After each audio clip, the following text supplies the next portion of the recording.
नमस्कार, मैं आनंदो चक्रवर्ती। आज से अगले 6 दिन तक हम आपके लिए लाएंगे पैसा वसूल।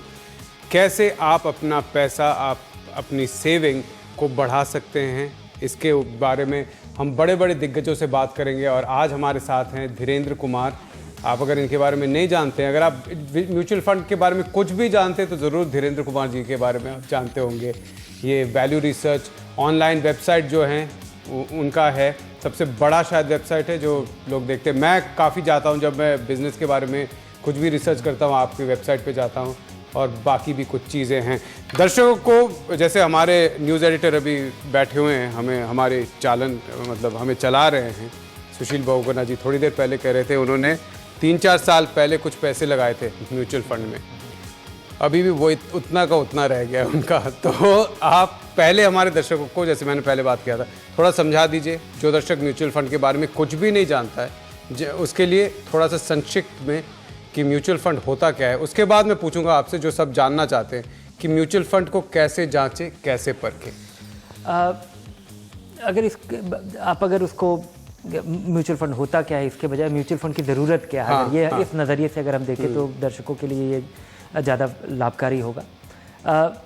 आपके पास निवेश का विकल्प है। आप काम करते हैं, कोई पेशा करते हैं, कमाते हैं और कुछ बचाते हैं। आप जो बचाते हैं वो पैसा अलग अलग ऑब्जेक्टिव के लिए हो सकता है। कुछ पैसे की ज़रूरत आपको 2-4 महीने के बाद पड़ेगी अगर आप किसी शॉर्ट टर्म गोल के लिए आप इकट्ठा कर रहे हैं। बहुत सारे आपके गोल्स होते हैं जो कि कई सालों के बाद आपको उस पैसे की ज़रूरत होती है।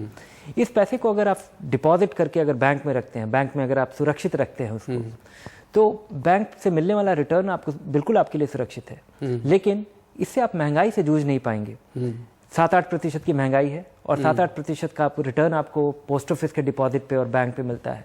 तो अगर महंगाई से आपको इफेक्टिवली जूझना है, एक आपको लगेगा कि आपका पैसा बढ़ रहा है, लेकिन आपका पैसा बढ़ नहीं रहा होगा।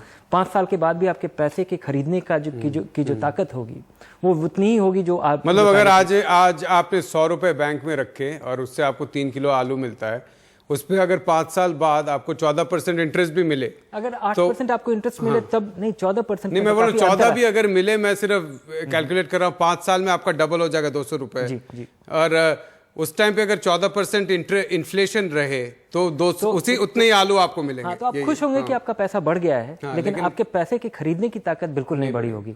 तो जरूरी है कि आप अपने पैसे की जो कम समय में आपको पैसा चाहिए, जो आप मतलब महंगाई दर से ज्यादा रिटर्न आपको चाहिए, ये निवेशकों के लिए जरूरी है ताकि आपका पैसा सचमुच में बढ़ पाए, केवल नोशनल तरीके से नहीं बढ़ पाए, महंगाई से जूझ पाए।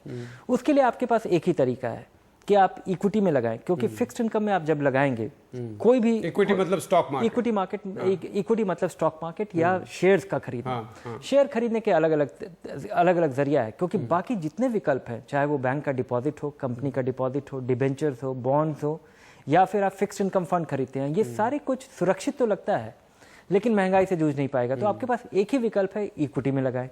इक्विटी आपके लिए नुकसानदेह होता है, क्योंकि जब निवेशक उसमें लगाता है तो एक तो लोगों की धारणा ये है कि जब तक आपको कोई खास जानकारी नहीं मिले इक्विटी में आपको फायदा नहीं मिलेगा। दूसरा, लोगों के लिए, एक आम निवेशक के लिए इक्विटी सचमुच खतरनाक है, क्योंकि जब सुबह 9:30 बजे ball by ball commentary 6 channel पे जब शुरू होता है तो निवेशकों के लिए एक निष्कर्ष निकाल पाना कि आपको क्या करना है, लोगों को लगता है, लोग काफी भ्रमित हो जाते हैं कि उनको कोई खास जानकारी होनी चाहिए।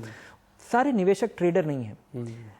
एक आम निवेशक की जरूरत है कि वो अपने बचे हुए पैसे को सुरक्षित तरीके से, एक ऐसे तरीके से लगाए। तो म्यूचुअल फंड यहाँ पे आपके लिए एक कारगर व्हीकल साबित होता है, क्योंकि म्यूचुअल फंड आपके 500, 1000, 2000, 4000 रुपए के लिए इंस्टेंट डाइवर्सिफिकेशन देता है। आप जैसे म्यूचुअल फंड खरीदते हैं तो आपका पैसा 40-50 शेयर में एक तरह से बंट करके लगता है। दूसरा, आप रेगुलरली इन्वेस्ट कर सकते हैं। आप 5000 रुपये से अगर आप शेयर खरीदना चाहें और डाइवर्सिफाई करना चाहें तो आप नहीं कर सकते आसानी से। तीसरा चीज टैक्स एफिशिएंसी, और चौथा चीज कि प्रोफेशनल मैनेजमेंट। एक आदमी आपके पैसे को की निगरानी कर रहा है, देख रहा है, और ये सब चीज का खर्च लगता है। म्यूचुअल फंड मैनेजर इस पैसे को मैनेज करने के लिए एक आपको आपसे फी लेता है, और वो फी सालाना 2 से 2.5% हो सकता है, कभी कभी 3% भी हो सकता है अगर वो काफ़ी छोटा फंड हो तो, लेकिन आमतौर पे 2 से 2.5% सालाना खर्चा आपका होता है।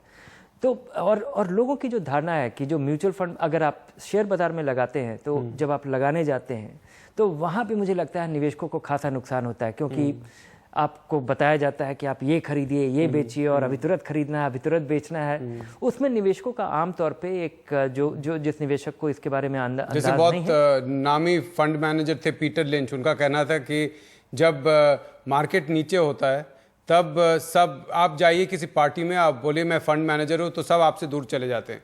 फिर धीरे धीरे मार्केट ऊपर आता है तो सब लोग आके पूछते हैं कि क्या खरीदूं।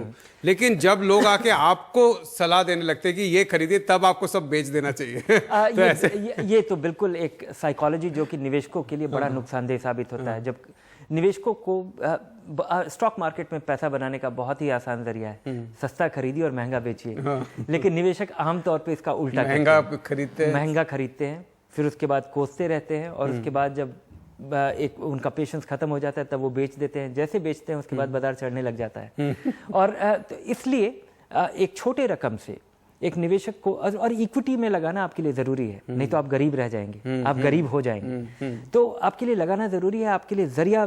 तो म्यूचुअल फंड आपको ये सारे कन्वीनियंस देता है, डाइवर्सिफिकेशन देता है, और इस चीज और रेगुलरली आपके लिए इन्वेस्ट करने के लिए ये एक मेथोडिकल व्हीकल है। लंबे समय का निवेश, नियमित रूप से इक्विटी में पार्टिसिपेट करने के लिए सिस्टमैटिक इन्वेस्टमेंट प्लान, मतलब एक आम निवेशक को इसका टाइमिंग नहीं करना चाहिए। अच्छा। अगर निवेशक अपने लिए 4-5 नियम बना ले तो मुझे लगता है कि निवेशक इसका खासा फायदा उठा पाएगा। और बताइए हमें क्या मैं एक आपको तुलना देता हूँ। भारत में पब्लिक प्रोविडेंट फंड एक बहुत ही पॉपुलर स्कीम है जिसमें हर एक आदमी बहुत निश्चिंतता से उसमें निवेश करता है और उसमें आपको रिटर्न मिलता है 8.5%। मिलने वाला रिटर्न जब आप उससे जो ब्याज मिलता है वो टैक्स फ्री है।